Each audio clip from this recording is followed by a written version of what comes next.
It's time to ride, and Yamaha's new XV1900 certainly fits the bill. This new cruiser is a long, low-riding, raked-out custom. It looks like it could have rolled out of some custom builder's workshop. Just check out the rake on the XV's front fork, that 21-inch front hoop, and the fat chunk of 210 rubber out back. Then there's the air-cooled, fuel-injected 4-valve per cylinder 1854cc V-twin, borrowed from the Yamaha Stratoliner.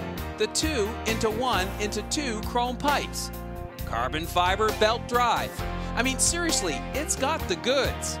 And it all just looks right, thanks to the angular, gothic styling bits. So can you tell I like the look of the XV? But how does it ride, you ask? Well, that's where guest rider Glen Rose comes in.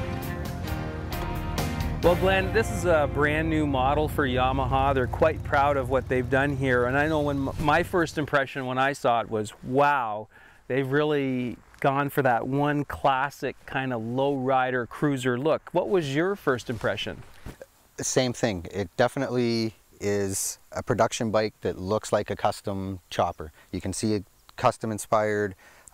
With the raked out front end, the big wide back tire on it, the tall front tire. So definitely a bike for somebody who's really into that customized look, but maybe doesn't want to spend all that time customizing in the traditional way. What about that motor? I'm a big fan of that push rod traditional motor, even though it's 4 valves per cylinder. I really like the torque that motor produces. What did you think? Yeah. Really powerful, really torquey engine, and like you said, it's that traditional V-twin, so it's got the nice thump and vibration feel to it when you're sitting idling at a set of lights. You know the bike's running, you can feel the power underneath the seat. Definitely an enjoyable ride. Really strong engine. Yeah, it's a great motor. It's been around for a few years now, but the one thing I would complain about is the dual pipes. To me, it's still too quiet. What did you think? Yeah, it's very quiet, especially for an engine this size, and of course, you traditionally think of cruisers with the straight pipes setting off car alarms and everything. This bike would not wake up the neighbors at 3 in the morning coming home. And I imagine most guys that would be interested in a bike like this would probably change the pipes right away on it just to get that deeper throatier sound and let that V-twin kind of be known.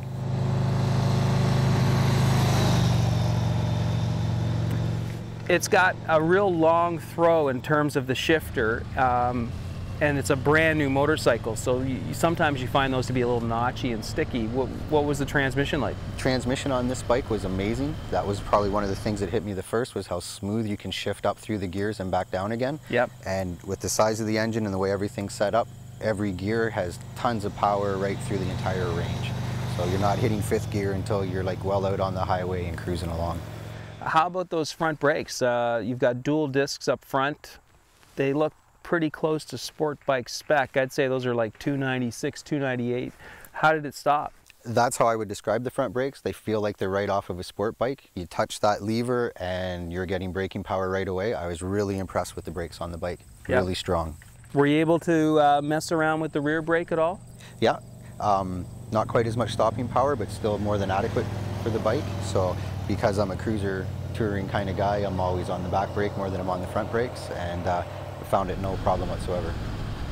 Now let's talk about the riding position. How did you find it? I found it actually very comfortable. I've had other cruisers with similar styling. Back would get sore after a couple of hours, and actually with this one, I didn't find that problem whatsoever. So the handlebars seem to be at just about the right height for the seat, and I like the stretched out legs. I like the forward foot controls and everything, and in my opinion, Yamaha got it right with this bike. The only thing I wasn't incredibly impressed with was the position of the ignition switch on the bike. Yeah, tell us about that. Well, they've put it up here at the front, just behind the headlight, and myself personally, because I do a lot of road riding, always like to have a windshield, or at least have the option to put a windshield on the bike or not.